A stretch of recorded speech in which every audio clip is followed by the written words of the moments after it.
Hello students, welcome back. Here I am going to explain the topic crop variety improvement taken from class 9 chapter 3, which is improvement in food resources. So let's start. It has been observed that from 1960 to 2004 there has been 4 times increase in the food grain production, while land area to be cultivated has increased by only 20%. Okay, ये देखा गया कि India में 1960 से लेकर 2004 तक हमने 4 गुना food grain production increase किया, लेकिन जो कल्टीवेबल लैंड था, जो ज़मीन थी जिस पे हम प्लांट्स ग्रो करवा रहे थे क्रॉप, उसको हमने सिर्फ 20% ही इंक्रीज़ किया. ठीक है. This rise in food production could be possible due to the following implementation of the following practices in agriculture. ऐसा कैसे हुआ कि हमने जो है सिर्फ 20% ज़मीन बढ़ाकर हमने 4 गुना प्रोडक्शन अपना इन्हांस कर लिया. This is because of the following points. The first is crop variety improvement. Okay, there are 3 points on which we focused and we enhanced our crop production. Okay, पहला क्या हम लोगों ने फोकस किया? Crop variety improvement. Crop की variety को improve करना. ठीक है, ऐसी वैरायटी ऑफ क्रॉप को डेवलप करना जिसमें हमारे पास क्या है, गुड, जिसमें क्या है, जिससे हमको गुड ईल्ड मिल रही है, बहुत ही अच्छी ईल्ड मिल रही है, और जिसके अंदर डिज़ायरेबल कैरेक्टरिस्टिक हो. ठीक है. Next, crop production management. इसमें हम लोगों ने क्या किया?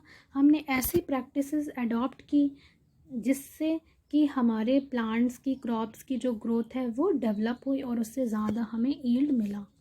नेक्स्ट, तीसरा पॉइंट हमने क्या फोकस किया? Crop management. क्रॉप मैनेजमेंट में हमने क्या किया? This is crop protection management. This is crop protection management. Crop protection management में हमने क्या किया? We protected the crop from the loss during growth and storage. ठीक है, जब हम प्लांट्स को ग्रो करते हैं और जब हम स्टोर करते हैं, उस टाइम हमने प्लांट्स को प्रोटेक्ट किया, उसकी प्रोटेक्शन को मैनेज किया ताकि हमें ज़्यादा से ज़्यादा ईल्ड मिल सके. सो out of these points we have to discuss crop variety improvement in this video. ठीक है, इन तीनों में से हमको आज ये वाला पढ़ना है, क्रॉप वैरायटी इम्प्रूवमेंट. बाकी दोनों हम नेक्स्ट वीडियो में डिस्कस करेंगे. So let's start crop variety improvement. Crop variety improvement का मतलब ये हुआ कि क्रॉप की ऐसी वैरायटी को हम डेवलप करें जिसमें डिज़ायर्ड कैरेक्टरिस्टिक हो, वो सारे गुड क्वालिटीज़, गुड कैरेक्टरिस्टिक हों जो हमें चाहिए फ्रॉम द क्रॉप्स. ठीक है. In the following section we will discuss the objectives and methods adopted to enhance the crop variety. हम इसमें ये पढ़ेंगे कि कैसे हमने अपने क्रॉप की वैरायटी को इन्हांस किया, वो कौन से मेथड हैं जिसकी हेल्प से हमने क्रॉप की वैरायटी को इम्प्रूव किया, एंड क्रॉप वैरायटी इम्प्रूवमेंट का क्या ऑब्जेक्टिव है, इसका क्या उद्देश्य है. Okay, so first of all we will discuss objectives of crop variety improvement. सबसे पहला ऑब्जेक्टिव है हायर ईल्ड. हायर ईल्ड का मतलब हमें ऐसी क्रॉप चाहिए जिससे हमें ज़्यादा से ज़्यादा प्रोडक्शन मिल सके. ठीक है, पर एकड़ ऑफ फार्मिंग एरिया हमें ज़्यादा से ज़्यादा प्रोडक्ट मिल सके. For example serial, grains, fruit, vegetables, fodder. ठीक है, ये जो भी हम बोते हैं इसमें हमें ज़्यादा से ज़्यादा ईल्ड चाहिए. ठीक है, तो हम ऐसी वैरायटी इनकी हम यूज़ करें जिसमें हमारा प्रोडक्शन क्या हो, बढ़े. ज़मीन उतनी ही हो बट उसमें प्रोडक्शन ज़्यादा हो. ठीक है, ऐसा हमें वैरायटी चाहिए. Improved quality. जो भी हमें प्रोडक्ट मिल रहे हैं क्रॉप से, उसकी क्वालिटी क्या होनी चाहिए? और बेहतर होनी चाहिए, और अच्छी होनी चाहिए. उसके अंदर जो कैरेक्टरिस्टिक हैं वो कैरेक्टरिस्टिक क्वालिटी बेस्ड होने चाहिए. ठीक है, जैसे कि for example baking quality of wheat. ठीक है, जो बेकिंग क्वालिटी ऑफ वीट है, मतलब हम गेहूं को पीस कर जो आटा बनाते हैं फिर उसको बेक करते हैं, तो वो क्वालिटी अच्छी होनी चाहिए उस गेहूं के अंदर।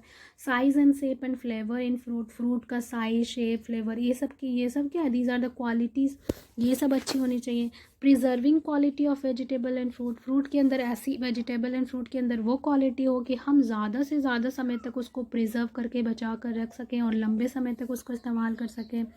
Protein content in legumes and pulses, आपको पता है कि लेग्यूम और पल्सेस से, दालों से हमें प्रोटीन मिलती है, तो उसके अंदर प्रोटीन की क्वालिटी और क्वांटिटी क्या होनी चाहिए, बेहतर होनी चाहिए। ऑयल सीड, अगर हम कोई ऐसा प्लांट ग्रो करें जिससे हमें ऑयल चाहिए, तो वो ऑयल सीड के अंदर ऑयल का कंटेंट ज़्यादा हो, तो क्वालिटी भी अच्छी होनी चाहिए। हमें ऐसी वैरायटी ऑफ क्रॉप चाहिए जिसके अंदर क्वालिटी भी क्या हो, बेहतर हो।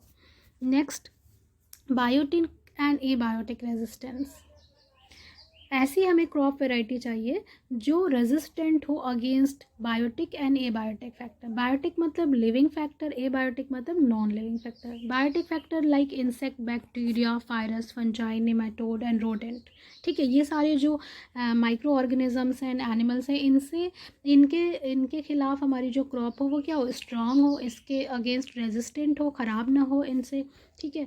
एबायोटिक फैक्टर का मतलब जैसे heat, cold, frost, flood, droughts and salinity, इन सारों के सामने भी हमारी क्रॉप जो हो वो विथ स्टैंड कर सके, ग्रो कर सके, ठीक है। तो crop variety resistant to such factor will certainly yield more, अगर इन सारी चीज़ों से, अगर इन सारी चीज़ों से हमारी क्रॉप्स बची रह सके, ठीक है, उसके खिलाफ रेजिस्टेंट रह सके, तो obviously we can get more and more yield. Maturity duration, कुछ क्रॉप्स होती हैं बहुत लंबा समय लेती हैं और फिर बहुत लंबा इंतज़ार करने के बाद हमको फिर प्रोडक्शन मिलता है, प्रोडक्ट मिलता है। तो अगर हम उसकी मैच्योरिटी का ड्यूरेशन कम कर दें, ठीक है, तो हम क्या कर सकते हैं, सेम फील्ड पर उसको बार बार उगाकर हम एक ही साल के अंदर ज़्यादा पैदावार कर सकते हैं, ठीक है। तो मल्टीपल राउंड में हम उसको ग्रो करके एक ही साल में ज़्यादा पैदावार कर सकते हैं। तो ये मैच्योरिटी ड्यूरेशन को भी, हमें ऐसी क्रॉप वैरायटी चाहिए जिसकी मैच्योरिटी ड्यूरेशन भी क्या हो सके, थोड़ी कम रहे, थोड़ी कम समय में वो पककर तैयार हो जाए। और इससे क्या होगा, हमारा कॉस्ट भी क्या होगा, कम होगा, हम कम लागत लगाएंगे, पैसे भी कम, और जो हम उसमें मेहनत करते हैं वो भी कम हो जाएगा। Now the next objective is agronomic characteristic. Agronomic characteristic मतलब कि वो जो कैरेक्टरिस्टिक है प्लांट का, जो अपना कैरेक्टरिस्टिक होता है, जैसे height of plant, number of leaves, ये सारी चीज़ें भी क्या होनी चाहिए, डिज़ायरेबल होनी चाहिए। उसमें जो भी प्लांट, जैसे हम फॉडर क्रॉप लगा रहे हैं, फॉडर क्रॉप मतलब जो हम अपने जानवरों को खिलाते हैं, तो जानवरों के लिए जो फॉडर क्रॉप लगाते हैं उसकी हाइट अच्छी हो, उसमें ब्रांचिंग बहुत ज़्यादा हो, प्रोफोज हो, cereals need to dwarfness, cereal के जो पौधे हैं वो छोटे छोटे हों, तो ये सब क्या होगा कि इससे ये क्वालिटी होगी। तो क्योंकि हमें जानवरों को खिलाना है, तो जानवरों क्या खाते हैं, पत्ती और वो ब्रांचेस खाते हैं, तो ज़्यादा ब्रांचेस हो, ज़्यादा उसमें स्टेम्स हो, तो इससे ये डिज़ायरेबल कैरेक्टरिस्टिक उसके अंदर होना चाहिए। वाइडर एडेप्टेबिलिटी, देखिए अलग अलग क्रॉप को अलग अलग इन्वायरमेंटल कंडीशन चाहिए होती है ग्रो करने के लिए, जैसे टेम्परेचर, लाइट, वाटर, ये सब अलग अलग उनकी रिक्वायरमेंट होती है। तो अगर हम किसी ऐसी क्रॉप की वैरायटी हम डेवलप करें जो हर तरीके की इन्वायरमेंटल कंडीशन को क्या कर सके, विद स्टैंड कर सके, और हर तरीके के इन्वायरमेंटल कंडीशन में ग्रो कर सके, तो फिर हम उसको कहीं भी ग्रो करेंगे और कहीं से भी हम उसकी प्रोडक्शन ऑप्टेन कर सकते हैं। Methods adapted for variety improvement, ठीक है, क्रॉप वैरायटी इम्प्रूवमेंट के लिए क्या क्या मेथड्स हमने अप्लाई किया है उसके बारे में आपको जानना है, ठीक है। Desired changes in crop variety sought by improving the genetic potentialities in crop plants. देखिए पहला जो टेक्निक है उसको बोलते हैं प्लांट ब्रीडिंग। प्लांट ब्रीडिंग एक ब्रांच ऑफ बायोलॉजी है जो कि कंसर्न करती है changing in the genotype of a plant so that it becomes more useful in terms of quality and quantity of the food products. हम क्या करते हैं कि उस प्लांट के जीन्स को, ठीक है, जीनोटाइप को, जीन्स को चेंज करते हैं, ठीक है। और ये जीन्स आप जानते हैं हर एक जीन जो होता है एक अलग अलग जीन्स अलग अलग कैरेक्टर्स के लिए रिस्पॉन्सिबल होते हैं, ठीक है, कैरेक्टर्स के लिए रिस्पॉन्सिबल होते हैं। तो अगर हम कोई गुड क्वालिटी, गुड कैरेक्टर वाला जीन अगर हम डाल दें तो उससे हमें अच्छा कैरेक्टर मिलेगा प्लांट के अंदर। तो प्लांट ब्रीडिंग के अंदर हम क्या करते हैं, प्लांट्स के अंदर के जीन्स को चेंज करके नई नई क्वालिटी उसके अंदर ऐड करते हैं। This branch of biology has contributed maximum to increase the food production all over the world. इस टेक्निक की हेल्प से हमने पूरी दुनिया में प्रोडक्शन को इंक्रीज़ किया है। The 4 main plant breeding techniques are, देखिए ये जो प्लांट ब्रीडिंग में 4 टेक्निक्स होती हैं, ठीक है। What are these 4 techniques? Introduction, selection, hybridization, genetic engineering, ठीक है। Plant breeding involves these 4 techniques. तो इन चारों टेक्निक्स के बारे में हम पढ़ेंगे। इसके अलावा भी बहुत सारी टेक्निक्स हैं, but in your syllabus these 4 techniques you have to study. So first of all will talk about the introduction. Introduction में क्या करते हैं हम? Introduction refers to the process when different varieties of crop plants are obtained from their native places and taken for cultivation to a place where they have never been grown, ठीक है। किसी particular place पे उगने वाले पौधे को हम किसी नई जगह पर ले जाकर इंट्रोड्यूस करवा देते हैं, जहाँ पे वो नहीं उगता है वहाँ पर, ठीक है। अगर वो वहाँ पे अडॉप्ट कर लिया उसने, वहाँ पे ग्रो करने लगा, तो फिर हम उसको वहाँ पे क्या कर सकते हैं, फर्दर आगे प्रोसीड कर सकते हैं। इसी को हम बोलते हैं इंट्रोडक्शन। और ये बहुत ही सिंपल सा और बहुत ही पुराना ट्रेडिशनल मेथड है। नेक्स्ट आपका मेथड है सिलेक्शन। सिलेक्शन में हम क्या करते हैं? We in this process selecting plant with desirable characteristic of better quality and high yield. It is a very old practice in which plants with undesirable characteristics are rejected from a set of population of plant. हम इसमें बहुत सारे plants को check करेंगे और देखेंगे कि कौन से प्लांट में हमारे लिए डिज़ायरेबल कैरेक्टरिस्टिक है, उसी प्लांट को हम चूज़ करेंगे और उसको हम ग्रो करवा देंगे। जिसके अंदर अनडिज़ायरेबल कैरेक्टरिस्टिक है उसको हम रिजेक्ट कर देंगे और बोलेंगे कि हमें उसको नहीं बोना है, ठीक है। तो डिज़ायरेबल कैरेक्टरिस्टिक वाले प्लांट्स को सेलेक्ट करके उसको लगा दिया, जिसके अंदर कैरेक्टरिस्टिक नहीं उसको रिजेक्ट कर दिया। इसी प्रोसेस को बोलते हैं सेलेक्शन।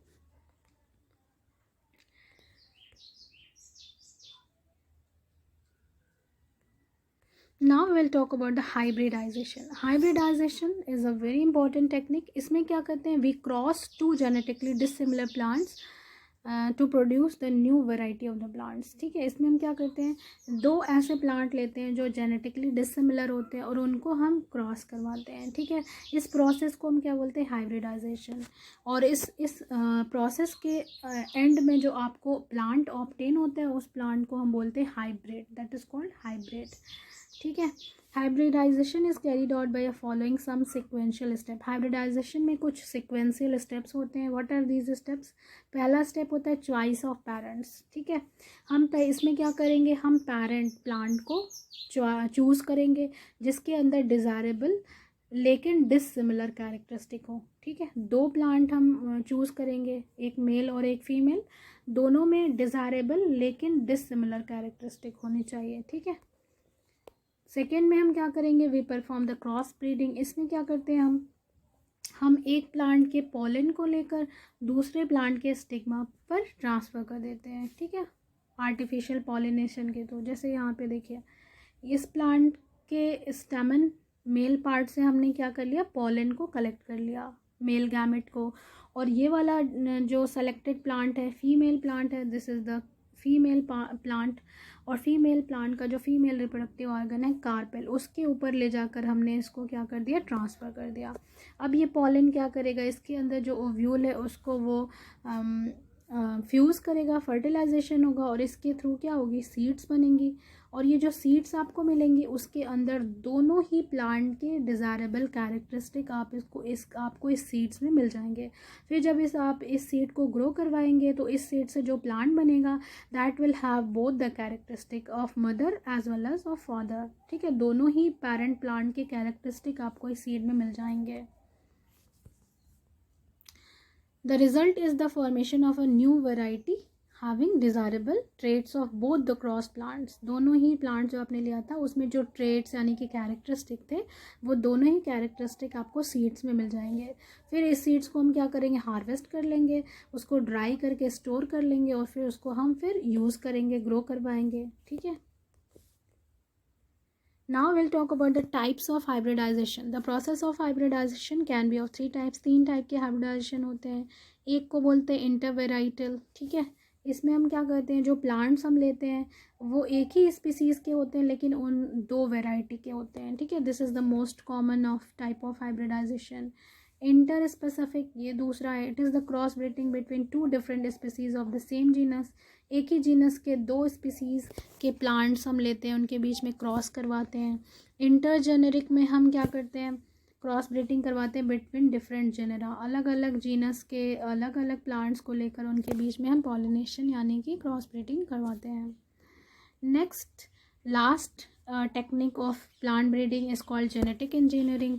जेनेटिक इंजीनियरिंग जो है ये बहुत ही लेटेस्ट एंड मॉडर्नाइज टेक्निक है। इसमें हम क्या करते हैं, एक किसी क्रॉप की जीन्स को लेते हैं और दूसरे स्पीसीज़ के प्लांट में इंसर्ट कर देते हैं, ठीक है, और उससे हमें क्या मिल जाता है, डिज़ायर्ड कैरेक्टरिस्टिक मिल जाता है। The crop thus obtained is known as genetically modified crop और जीएम क्रॉप। ऐसे क्रॉप को हम क्या बोलते हैं, जेनेटिकली मॉडिफाइड क्रॉप, ठीक है। The food obtain from the GM crop is called genetically modified food और जीएम फूड, और जो फूड उससे मिलेगा उसको आप बोलेंगे जेनेटिकली मॉडिफाइड फूड और GM food. Desired genes can be introduced in plants to improve their quality and economic value, ठीक है। जो डिज़ायर्ड जीन्स, आप जानते हैं कि एक कोई जीन्स होता है, कोई भी जीन जो होता है वो एक कैरेक्टर के लिए रिस्पॉन्सिबल होता है, ठीक है। तो आप देख लेंगे कि कौन सा कैरेक्टर हमको चाहिए, वो वाले कैरेक्टर के लिए कौन सा जीन रिस्पॉन्सिबल है, उसी जीन को हम क्या करेंगे, उस प्लांट के क्रोमैटिन मटेरियल में एंटर करवा देंगे, ठीक है। तो जब वो जीन ऐड हो जाएगा तो फिर वो डिज़ायरेबल कैरेक्टरिस्टिक प्रोड्यूस करेगा, ठीक है। जैसे एग्जांपल है, GM crop produced in India is BT cotton in 2002 में एक कॉटन की वैरायटी आई थी जिसको बोलते हैं बीटी कॉटन। ये जेनेटिकली मॉडिफाइड कॉटन था, ठीक है। इसमें देखिए बीटी का मतलब होता है एक बैक्टीरिया, बैक्टीरिया का नाम है बैसिलस thuringiensis, ठीक है। ये एक बैक्टीरियम है और इसी बैक्टीरियम से जीन जो है वो निकाला गया था। The genes were taken from this BT, ठीक है, बैसिलस thuringiensis। और इस जीन को, डिज़ायरेबल कैरेक्टरिस्टिक वाले जीन को हमने क्या कर दिया था, कॉटन प्लांट के अंदर ऐड कर दिया था, ठीक है। इस जीन्स का क्या कैरेक्टरिस्टिक था, इस जीन्स की वजह से जो कॉटन का प्लांट है वो डिजीज़ रेजिस्टेंट हो गया, इंसेक्ट रेजिस्टेंट हो गया, सॉरी इंसेक्ट रेजिस्टेंट हो गया। जो भी इंसेक्ट होते हैं ना कॉटन के पौधों में लग जाते हैं और कॉटन को खाकर ख़त्म कर देते हैं। तो ये जो जीन हमने बैसिलस thuringiensis से निकाला था, ये जीन उसने कॉटन को क्या बना दिया, इंसेक्ट रेजिस्टेंट बना दिया। मतलब अब वो इंसेक्ट जो कॉटन को ख़राब कर रहा था वो अब उस प्लांट को वो इंसेक्ट ख़राब नहीं कर पाएगा, डैमेज नहीं कर पाएगा, ठीक है।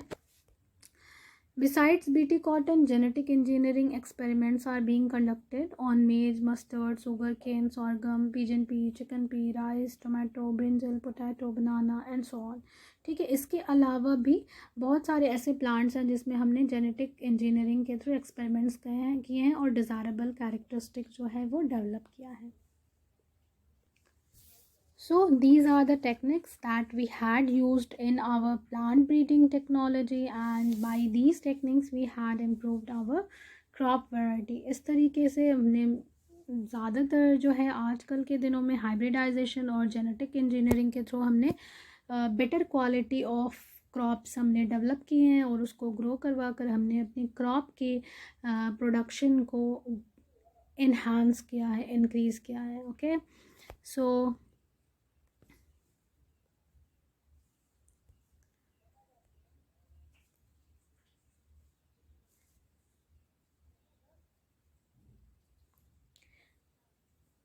hybridization means to combine. Okay, so in case of in this method, in the method of hybridization, what do? We combine the characteristic. Okay, we basically combine the characteristic in different plants into one plants. Okay, we combine the characteristic of different plants into one plants. Okay, so that's why this is called hybridization, and whatever the plants you obtain after the hybridization, this is called hybrid plant. And in genetic engineering, what do? We add the desired genes in the plants, and that desired genes give the desirable characteristic. So that's how we developed the good variety of crops, and ultimately because of this technique we got the good production in our agriculture. So this is all for this video. In the next video we will talk about the crop production management, and then after we will study about the crop protection management. Okay, so that's all for this video. Thank you. Have a nice day.